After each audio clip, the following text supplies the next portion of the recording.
ada persekongkolan antara pengusaha jahat dan tamak dengan apa yang disebut public figure yang ada di legislatif, yang ada di eksekutif, yang ada di yudikatif, bahkan ada yang di Polri dan di TNI. Mereka persekongkolan.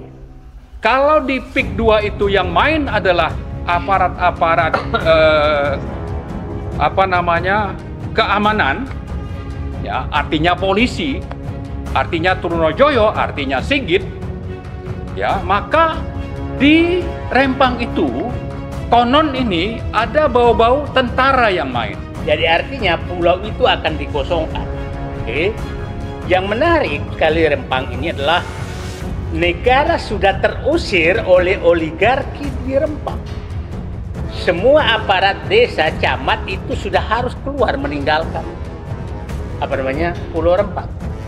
Dan perusahaanlah yang masuk berkantor di situ. Bayangkan kantor camat itu yang berkantor adalah camat diusir oleh PT dan berkantor mereka di sana. Dan mereka juga membuat patung naga yang begitu panjang, ya kan? Seakan-akan negara itu udah negara Cina gitu. Tapi kalau beliau gagal menyatakan ini, maka masyarakat Banten siap tawuran secara nasional. Di era Jokowi inilah ya proses legalisasi perampasan tanah rakyat itu mulai masih dilakukan. Terutama bapak-bapak ya, seluruh rakyat Indonesia itu harus hati-hati. Jokowi sudah menerbitkan PP nomor 18 tahun 2021 ya tentang hak pengelolaan hak atas tanah, satuan rumah susun dan pendaftaran tanah. Per 30 atau 31 Desember 2025 ini giri-giri yang kita pegang sebagai bukti kepemilikan itu nggak diakui. Teman-teman sekalian, bersama-sama kita ada sejumlah tokoh. Ada orang tua kita yang sudah lama menghilang. Muncul lagi. Harus turun gunung. Saya langsung ke Pak Surito ya. Beliau ini, waduh, Masya Allah luar biasa. Dan tadi kita ngobrol-ngobrol siap turun gunung. Ini artinya memang situasinya sudah super keterlaluan ya. Sebelah kiri saya ada Bang Marwan Batubara yang tidak pernah off, on terus. Jadi kalau ada cari saklar nggak ketemu off-nya deh, on terus, atas on, bawah on terus. Yang kedua manusia paling berbahaya saat ini di Indonesia namanya Muhammad Said Didu. Lalu Pak Rito dari Sedah. Sebelah Pak Rito ada aktivis senior juga dari Bandung, Insinyur Safril Sopyan. Nah, ini yang pakai batik ini orang Banten, orang lama sebetulnya, stok lama ya. Sekarang kita keluarin lagi nih karena situasinya menuntut orang-orang lama turun gunung lagi. Bang Mahmud Muzaki, sehat Bang ya? Ya, sehat. Waalaikumsalam warahmatullahi wabarakatuh. Sebelahnya lagi ada Medi Juniarto. Dan yang terakhir adalah last but not least Ahmad Hosinuddin ya. Sastrawan politik ya, advokat. Oke, kita kasih ke Pak Surito dulu atau bagaimana? Ya, Pak Rito ya. Jadi kita hari ini ngomong bagaimana para oligarki itu sudah semakin tak terkendali, sudah merasa memiliki negeri ya. Kemarin saya dan Bang Said Didu dengan 5 tokoh lain, misalnya ada Abraham Samad, Abra Eros Jarod dan kawan itu luar biasa. Mereka betul-betul di daerah bapak-bapak itu berharap kita orang-orang pusat membantu menyelamatkan mereka. Sampai Bang Said Didu dalam pidatonya, kami ini rakyat biasa, tidak bisa apa-apa. Kami datang dan bersuara karena para tokoh, ulama, semua di absen satu-satu, diam saja gitu ya. Oke, jadi di tengah suasana seperti ini memang oligarki harus kita hentikan dan coba kita dengarkan senior kita Bapak Surito. Monggo Pak Rito. Assalamualaikum warahmatullahi wabarakatuh. Waalaikumsalam warahmatullahi wabarakatuh. Dari keterangan-keterangan yang diperoleh dan fenomena yang telah dikumpulkan oleh beberapa rekan kita, antara lain Pak Said Didu dan aktivis-aktivis lainnya yang telah terjun langsung di lapangan, apakah itu di PIK 2, apakah itu di Rempang, menunjukkan bahwa sekarang ini ada persekongkolan antara pengusaha jahat dan tamak dengan apa yang disebut public figure yang ada di legislatif, yang ada di eksekutif, yang ada di yudikatif, bahkan ada yang di Polri dan di TNI. Mereka persekongkolan. Dan persekongkolan ini digambarkan oleh Prabowo adalah negara di dalam negara. Oleh karena ini kita tidak bisa tinggal diam, kita harus berantas. Kita mesti selesaikan ini urusan. Kalau tidak, kita sangat sedih. Anak dan cucu kita nanti jadi anak-anak yang terlantar dan kehilangan identitas dan integritas. Oleh karena itu, kita harus usir secepat-cepatnya dan kita pulihkan kedaulatan yang telah dirampas oleh persekongkolan tadi yang saya sebut, yang terkenal apa yang disebut state corporate crime. Dan state corporate crime ini telah merajalela. Ternyata bukan hanya di 2 tempat saja, hampir di seluruh Indonesia. Di Jawa Timur, Surabaya, di Kalimantan Tengah, Selatan, dan Timur. Kemudian juga di Sulawesi Timur dan Tengah.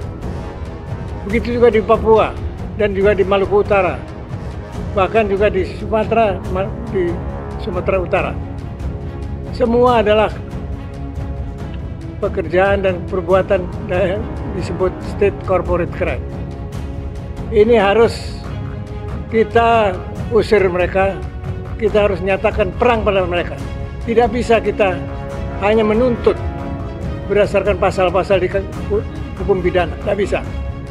Ini harus diperangi, harus dikembalikan, harus direbut kembali.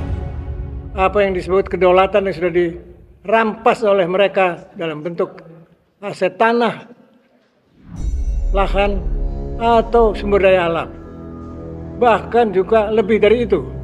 Kedaulatan ini ternyata dengan dirampas oleh mereka, ini dijual kedaulatan ini kepada asing. Dan kedaulatan yang dijual pada asing ini sudah nampaknya merupakan hasil kesepakatan perjanjian-perjanjian yang dibuat oleh Jokowi dengan Xi Jinping di Chengdu, yaitu persetujuan untuk membangun IKN dan bentuk-bentuk kedaulatan lainnya yang semua memberikan peluang yang besar untuk masuk dari China, baik dari tenaga kerja asing sampai kepada laboratorium kedokteran dan kesehatan. Oleh karena itu, menurut saya sudah saatnya kita seluruh rakyat Indonesia untuk bersatu padu untuk melawan yang disebut state corporate crime, dan kita harapkan pemerintah yang disebut pemerintah baru ini yang namanya Prabowo mau mendengarkan suara rakyat. Kita khawatir kalau nanti terlalu lama ini dibiarkan saja, mereka lebih bisa mengkooptasi orang-orang sekitar presiden yang selama ini sebetulnya merupakan penjahat-penjahat juga, dan kejahatan-kejahatan yang dilakukan yang dalam konteks mereka melakukan persekongkolan dengan pengusaha jahat. Saya kira itulah barangkali apa yang saya bisa sampaikan. Terima kasih. Assalamualaikum warahmatullahi wabarakatuh. Waalaikumsalam warahmatullahi wabarakatuh. Singkat, padat, jelas, lugas. Nah, ini luar biasa nih. Saya pindah ke Bang Marwan ya. Bandul pertama biasa. Seperti kata Pak Rito tadi, itu memang ini resikonya kalau moderator di paling pinggir begini. Kalau di tengah kan bisa geser-geser nggak jauh. Oke. Jadi seperti kata Pak Rito tadi, bahwa PSN kerjasama corporate trade crime tadi menimbulkan banyak kerugian. Itu ada 576.000 hektar tanah sengketa akibat PSN. 110.000 keluarga terusir. Dahsyat nggak? Saking dahsyatnya itu ya. Nah sekarang kita mau seperti kata beliau tadi, kita nggak bisa jerat dengan pasal ini, undang-undang ini, segala macam. Bang Marwan, silakan. Ya, makasih Bang Edi. Assalamualaikum warahmatullahi wabarakatuh. Waalaikumsalam warahmatullahi wabarakatuh. Memang setelah Jokowi berkuasa, maka level kejahatan, ya, state corporate crimes itu meningkat. Ini catatan pertama kita.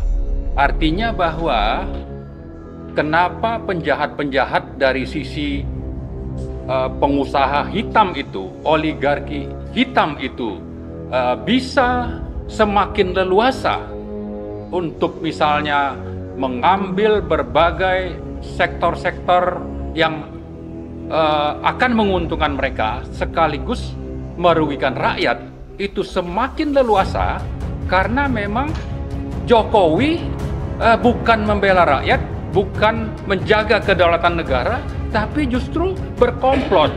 Itu hal kedua. Kemudian yang ketiga, ternyata cengkraman oligarki Jokowi dan konglomerat hitam ini sampai sekarang itu justru makin dominan atau masih dominan. Namanya saja Prabowo Subianto itu presiden baru kita, dilantik 20 Oktober 2024. Tapi faktanya cengkraman yang dipimpin Jokowi ini masih bercokol. Dan karena itu kita ini jadinya semakin harus aktif untuk terus bersuara dan mengajak seluruh lapisan masyarakat. Untuk apa? Untuk ini dihentikan. Tapi sekaligus ini juga untuk menjadi peluru suntikan keberanian minimal kepada Presiden Prabowo untuk menegakkan kedaulatan rakyat tadi. Kalau tidak, ya mundur saja gitu. Ya, itu yang keempat. Yang kelima, memang naga-naganya ini Prabowo tidak berani atau tidak berdaya keluar dari cengkraman ini. Karena itu kami menghimbau seluruh rakyat untuk mengerahkan seluruh daya, upaya, energi, dan apapun yang kita miliki untuk melakukan perlawanan rakyat semesta. Bahwa fakta Pak Said Didu baru pulang 2 hari yang lalu dari Rempang. Semalam, tapi kunjungannya 2 hari yang lalu. Ya. Ternyata kejahatan itu dibanding dulu bulan September itu lebih meningkat. Misalnya beliau sebutkan, kalau di PIK 2 itu yang main adalah aparat-aparat keamanan, ya, artinya polisi, artinya Trunojoyo, artinya Sigit, ya, maka di Rempang itu konon ini ada bau-bau tentara yang main, aparat pertahanan negara. Jadi sektor keamanan polisi itu main di PIK, kemudian kalau sektor pertahanan negara tentara itu main di Rempang. Sehingga ada operasi yang Pak Said bilang itu operasi kilat, itu hanya dalam berapa menit bisa melumpuhkan rakyat yang ada di sana. Itu bisa menjadi indikator bahwa tentara ini main gitu. Nah, tapi ini kita bicara oknum lah, ya. Tapi saya kira oknum tentara ini kan punya panglima, dan panglima tertingginya itu adalah Prabowo, presiden dan bekas tentara pula. Ini Pak Prabowo harus tunjukkan bahwa dia presiden, dia panglima tertinggi, maka tertibkan ini dan bela rakyat di Rempang misalnya. Nah, itu hal yang kelima. Yang terakhir saya kira, setelah menghimbau, mari kita susun strategi bagaimana supaya perlawanan rakyat semesta ini bisa menghasilkan sesuatu yang signifikan. Apa yang signifikan itu? Satu, bahwa PSN PIK 2 dibatalkan, termasuk proyeknya. IKN juga sama, Rempang juga sama, harus dibatalkan. Dan itu, soal batal itu, Pak Prabowo tinggal perintahkan Menko Perekonomian. Ya, kalau tidak mau terbitkan saja Perpres atau Kepres batal, dan saya yakin itu rakyat akan berada di belakang Pak Prabowo. Dan sebaliknya, bagi rakyat supaya Pak Prabowo itu memang benar-benar menjalankan apa yang kita tuntut ini, maka mari kita sama-sama juga secara masif melakukan perlawanan di seluruh Indonesia. Mari sama-sama, jangan biarkan ini terus berlangsung. Daulat rakyat itu ada di tangan oligarki, ada di tangan state corporate crimes yang awalnya dipimpin oleh Joko Widodo dan sekian banyak konglomerat hitam. Jangan sampai ini diteruskan bahwa oligarkinya berganti dari Jokowi ke Prabowo. Prabowo harus membalikkan keadaan ini sehingga daulat rakyat itu bisa ditegakkan. Saya kira itu mungkin Pak Edi yang saya sampaikan. Makasih. Oke, makasih Bang Marwan. Pak Said Didu, tadi Bang Marwan mengatakan bahwa di era Jokowi corporate state crime itu semakin menggila. Saya ingat dalam sebuah diskusi di kami, Koalisi Aksi Menyelamatkan Indonesia, Bang Said juga mengatakan periode pertama sejak 2016, Jokowi sudah mulai memecat para menteri-menteri yang punya integritas. Rizal Ramli, siapa lagi? Anies Baswedan, masuklah para pengusaha. Ya, disitulah kepentingan-kepentingan bisnis lebih dominan ketika mereka rapat ketimbang mikirin kepentingan rakyat. Mohon di monggo silakan. Elaborasi. Saya ulangi pernyataan saya bahwa memang negara sudah dikudeta oleh Jokowi bersama oligarki 2016. Faktanya saat itu bersamaan orang-orang aktivis yang memperjuangkan rakyat diberhentikan. Sudirman Said, Rizal Ramli, Anies Baswedan, itu diberhentikan dan masuklah para konglomerat menjadi menteri. Nah, tadi asal publik tahu Pak Suripto ini umurnya 88 tahun. Masya. Dan beliau turun karena negaranya terancam. Dan dulu guru kita lah, sampai sekarang guru kita untuk berjuang umur 88 tahun dan konsisten berjuang untuk melawan oligarki yang istilahnya state corporate crime.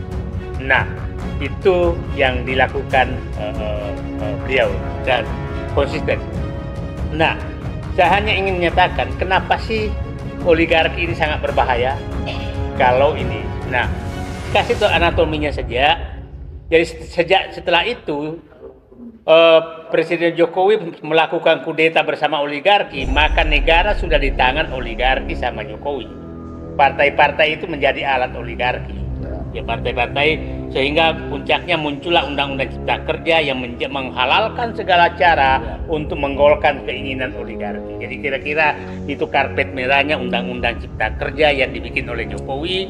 Nah, itulah kenapa sekarang kita selalu bertanya, kenapa partai diam semua? Karena saya yakin mereka terlibat dalam undang-undang semua itu dan mungkin juga menjadi penikmat daripada hasil kudeta. Hasil kudeta Jokowi bersama oligarki. Nah, itu dinikmati sekarang dan mungkin juga oligarki sudah punya sprindik tersendiri selain Jokowi. Jadi oligarki punya sprindik sendiri kepada tokoh partai, ulama, cendekiawan punya, karena sehingga mereka diam. Mungkin yang hadir di sini memang nggak dihitung oleh oligarki. Ngapain gua kasih amplop kalian? Kira-kira selain nggak bisa dikasih amplop juga ya kira-kira ini bilang orang-orang biarinnya orang-orang gila aja itu mereka. Nah, saya ingin menyatakan kenapa bahaya sekali. Saya kasih tahu anatomi bagaimana oligarki. Kalau di Rempang, kita mulai dari barat, Rempang itu luas lahannya sebenarnya 18.000 hektar, 70.000 hektar itu untuk hutan lindung. Sisanya jadi PSN semua. Jadi artinya pulau itu akan dikosongkan. Oke. Yang menarik kali Rempang ini adalah negara sudah terusir oleh oligarki di Rempang. Semua aparat desa, camat itu sudah harus keluar meninggalkan Pulau Rempang. Dan perusahaanlah yang masuk berkantor di situ. Bayangkan kantor camat itu yang berkantor adalah camat diusir oleh PT dan berkantor mereka di sana. Jadi ini fakta. Kalau Pak Prabowo menyatakan tidak boleh ada dalam negara, Pulau Rempang itu sudah negara dalam negara real. Ya itu ya. Nah, yang menariknya adalah bahwa betul-betul negara sudah terusir. Nah, itu Rempang.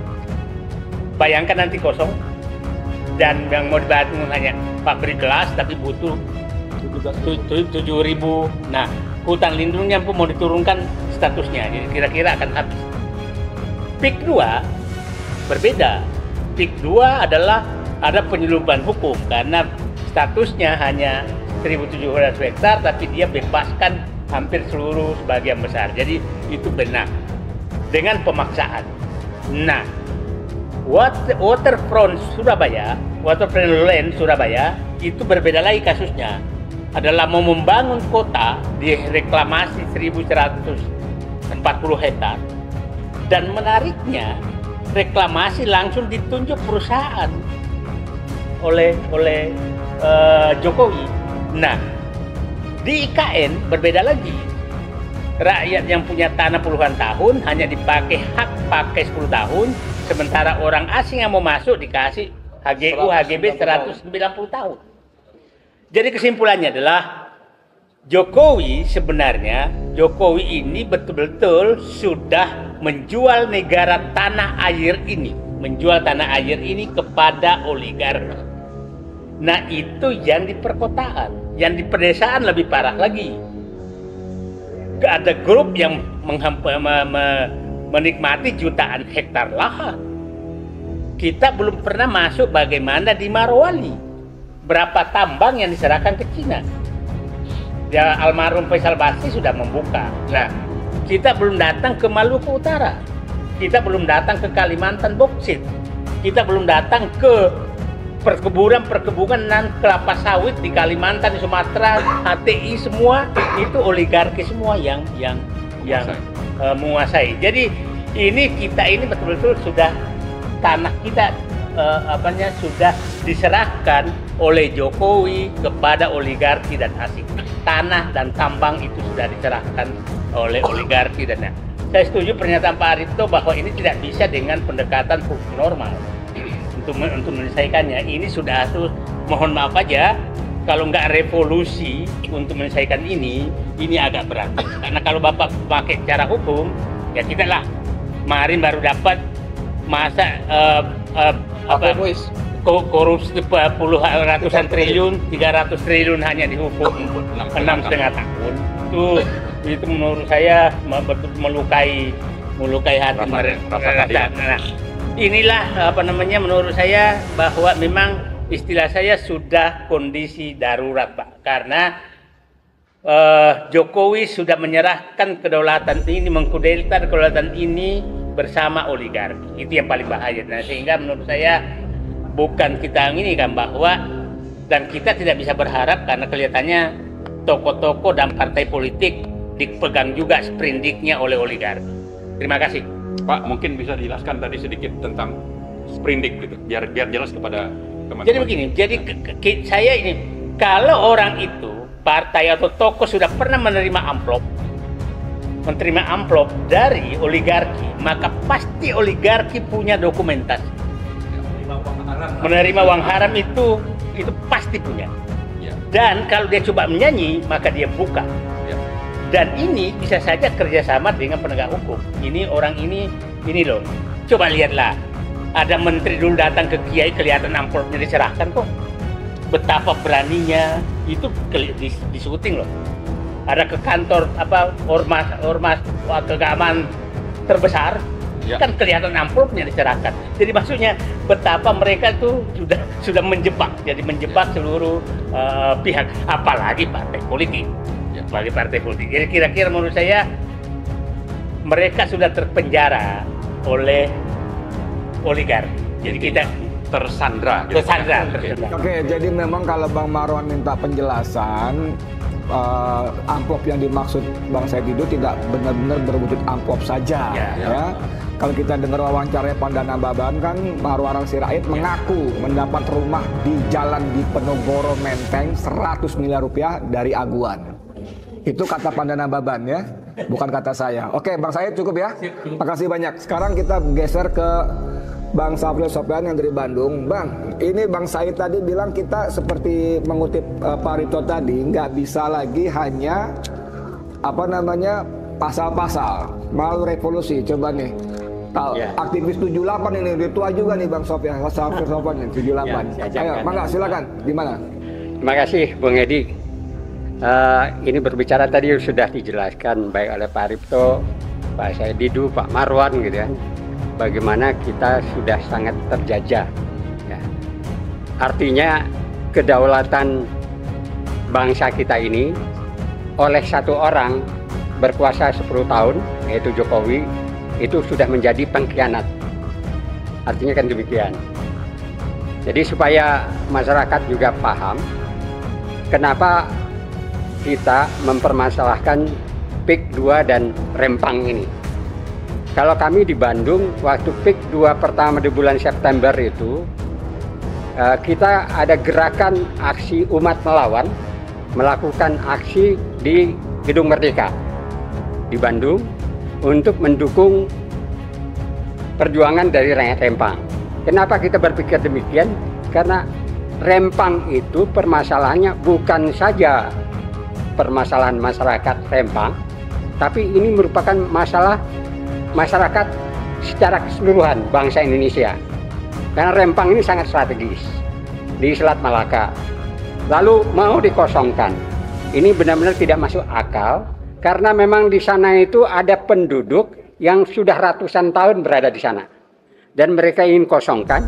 Menurut almarhum Rizal Ramli, yang kebetulan sahabat saya dan sama-sama sepenjara dulu, itu dikosongkan karena mau dijadikan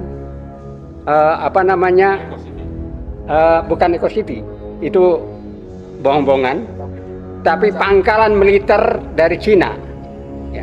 Dan ini berbahaya sekali karena apa? Karena memang masalah kita di Cina Laut Selatan itu ada perbatasan yang mendekat, dan semasa Jokowi karena dia boneka Xi Jinping, ya ini akan dijadikan pertahanan Cina. Nah, kalau terjadi perang dunia ketiga, ini Indonesia bisa hancur gitu. Jadi dalam arti kata, ini kepentingan bangsa, kepentingan masyarakat Indonesia yang harus kita pertahankan. Begitu juga PIK 2, bahkan mungkin PIK yang lain, dengan manipulasi secara sistematis, secara terstruktur, ya terbalik ya, terstruktur, sistematis, dan masif. Itu mereka ingin menguasai pantai-pantai di sana, dan ini tidak bisa akan diawasi. Kita lihat sekarang PIK 1 yang sekarang terbuka matanya oleh MUI. Ada bahkan Menteri Agama bilang tidak satu pun ada azan di PIK 1. Dan mereka juga membuat patung naga yang begitu panjang, ya kan? Seakan-akan negara itu udah negara Cina gitu. Ya. Dan ini akan berlangsung terus dari mulai Cilegon sampai dengan Cirebon. Akan ada PIK selanjutnya kalau PIK 2 ini berhasil. Artinya apa? PIK 2 ini bukannya permasalahan Pak Zulfikar di Banten saja, tapi permasalahan bangsa Indonesia gitu. Karena gampang saja sekarang masuk senjata. Buktinya di Bandung itu di jalan Asia Afrika ketemu senjata dan sampai sekarang nggak bisa diusut. Itu di salah satu toko Cina punya, ya, dan didiamkan. Artinya masuk dari mana? Karena pantai-pantai ini akan menjadikan tempat yang bisa memasukkan apa saja dan tidak bisa diawasi. Nah, ini yang harusnya Angkatan Laut, Angkatan Bersenjata memaklumi ini. Jadi bukan permasalahan bangsa kita saja, tapi juga permasalahan militer, pertahanan. Jadi kalau seandainya sekarang diangkat ada Pangko Wilhan walaupun di Angkatan Laut, Pak Kunto, kita menghimbau Pak Kunto harus berani untuk mempertahankan bangsa Indonesia dalam segi ini. Karena ada kepentingan bangsa Cina atau kepentingan asing untuk menguasai Indonesia melalui cara-cara demikian gitu. Nah, dalam hal ini tentunya orang kan bertanya, kita ini siapa? Kalau Pak Said Didu bilang kita cuma rakyat biasa. Tapi untuk melawan yang namanya kekuasaan kita mungkin nggak bisa, karena mereka lebih berkuasa.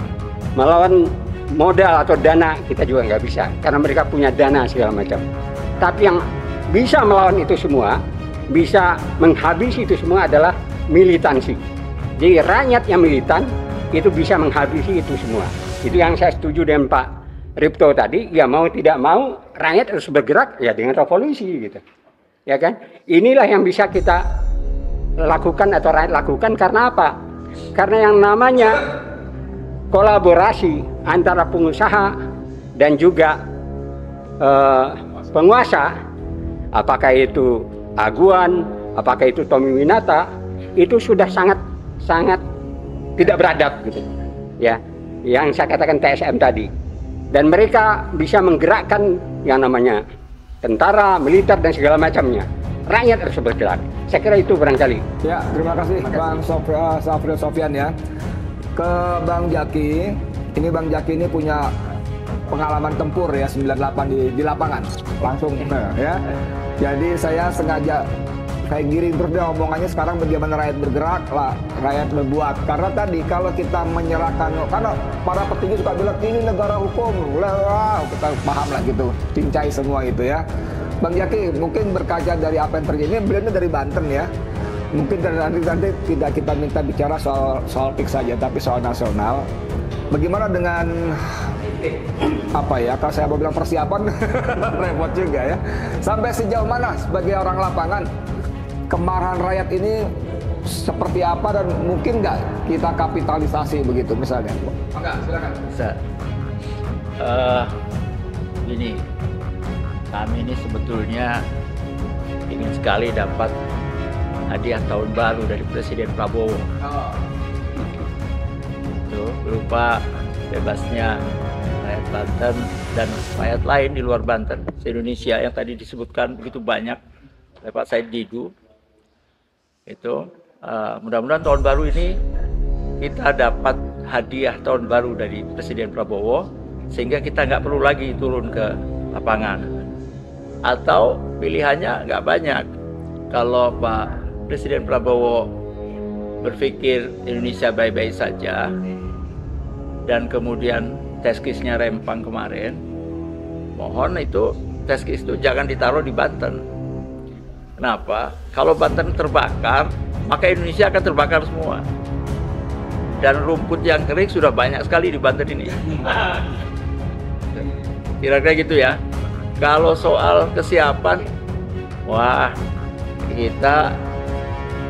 saya kira aktivitas Pak Said Didu sama kawan-kawan dan kemudian sekarang bangkitnya komunitas masyarakat Banten di seluruh Banten. Sekarang hampir tiap hari ada podcast baru atau medsos baru di mana orang berani menyatakan sikapnya dan mengatakan dengan jelas, tegas bahwa mereka sedang dikhianati, bahwa hak milik mereka sekarang sedang dipreteli dan diperlakukan dengan semena-mena. Rakyat Banten sadar bahwa di agama mereka diajarkan ada maqasidus syariah itu ya, ada 5 hal yang harus dijaga. Pertama, menjaga agama, yang kedua menjaga jiwa, yang ketiga menjaga akal, yang keempat menjaga mal, yang kelima saya lupa itu. Nah, 5 hal itu harus kita pertahankan dengan jiwa raga kita. Jadi kalau ada orang yang mencederai harta kita, mencederai diri kita, nafas kita, otak kita, dan kita melawan, gugur di situ, itu kita mendapatkan pahala jihad. Nah, ini merata. Sehingga kita sebetulnya sekarang ini sedang menjaga supaya energi masyarakat itu tidak tumpah dengan cara yang keliru. Jadi kalau Pak Prabowo memberi kita hadiah, oke, sudahlah. Tahun baru ini kita bereskan soal PSN secara nasional. Maka energi itu akan menjadi energi pembangunan masyarakat Banten dan masyarakat Indonesia secara keseluruhan. Tapi kalau beliau gagal menyatakan ini, maka masyarakat Banten siap tawuran secara nasional.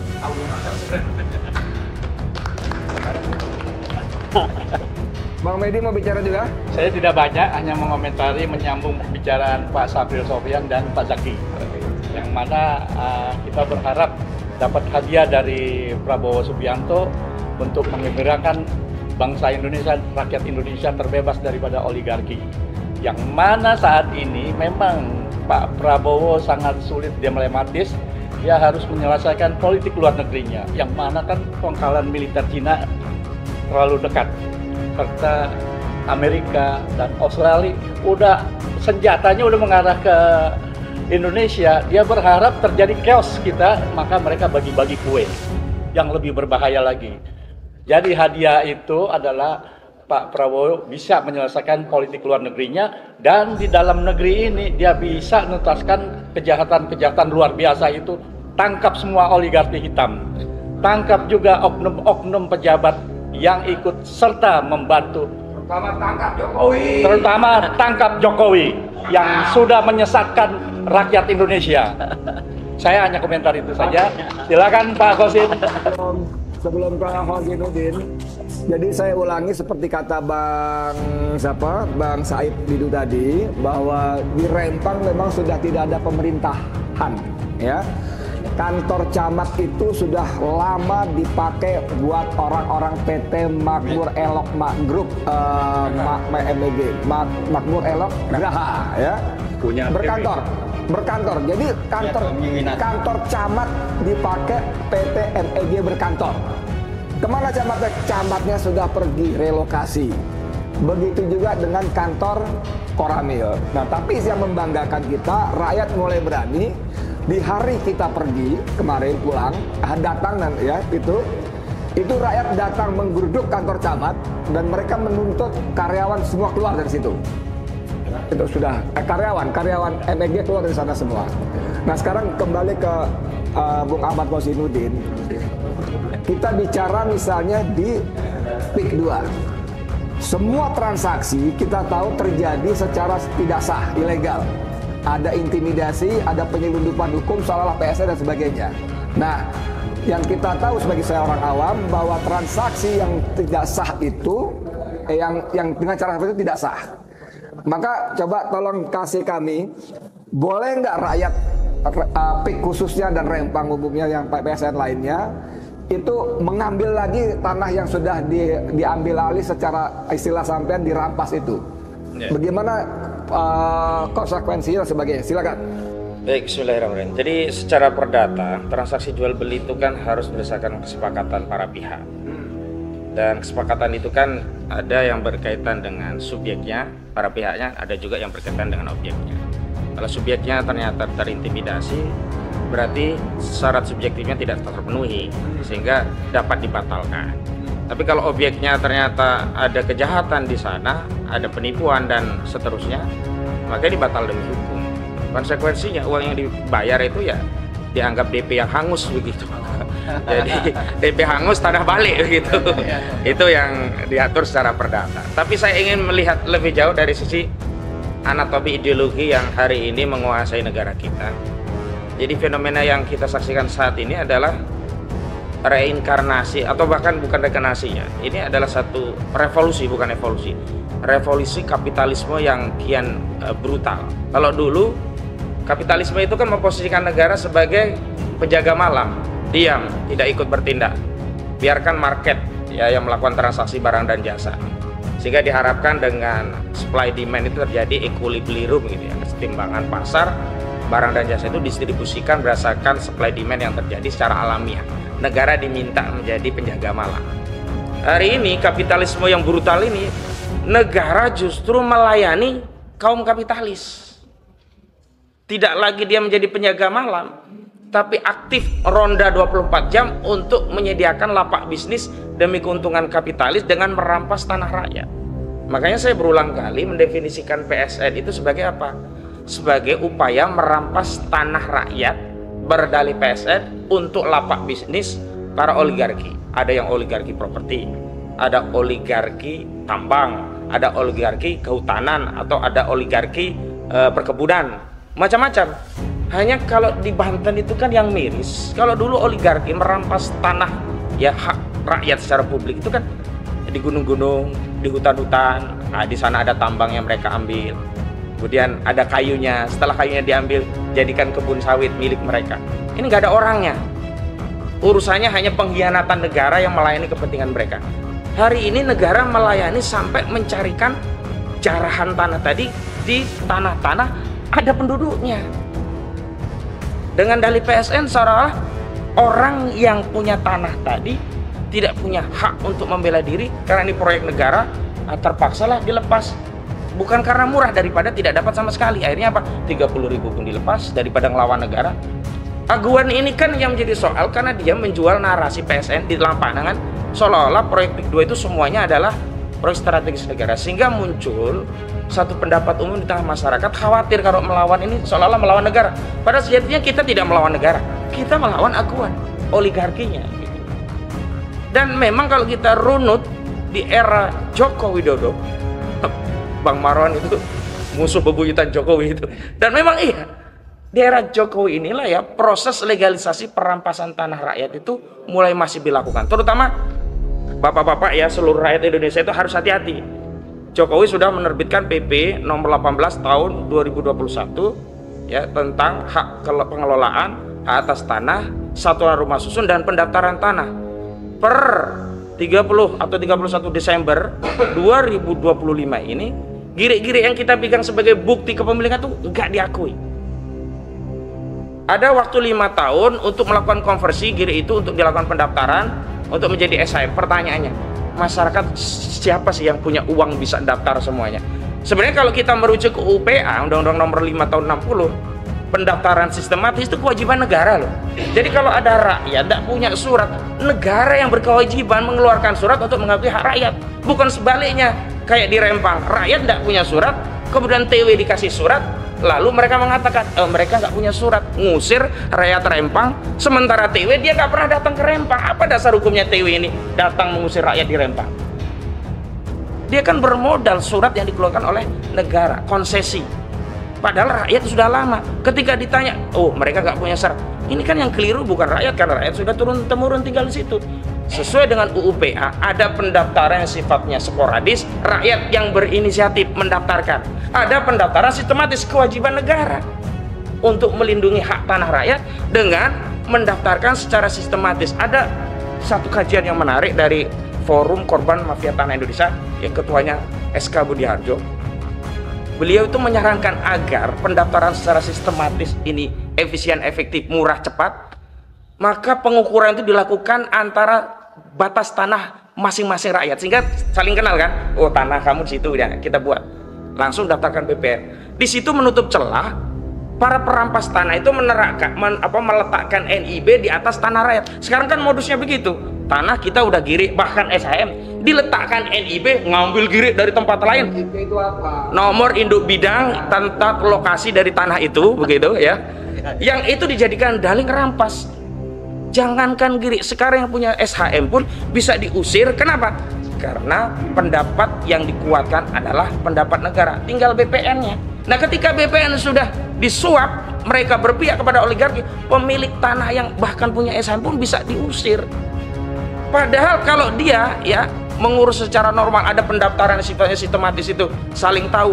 Orang yang mau naruh NIB itu pasti terusir. Kenapa? Lu siapa tiba-tiba aku punya tanah batas utara sama siapa, selatan sama saya, barat timur, kan nggak punya tetangga dia, nggak bisa nyolong NIB itu.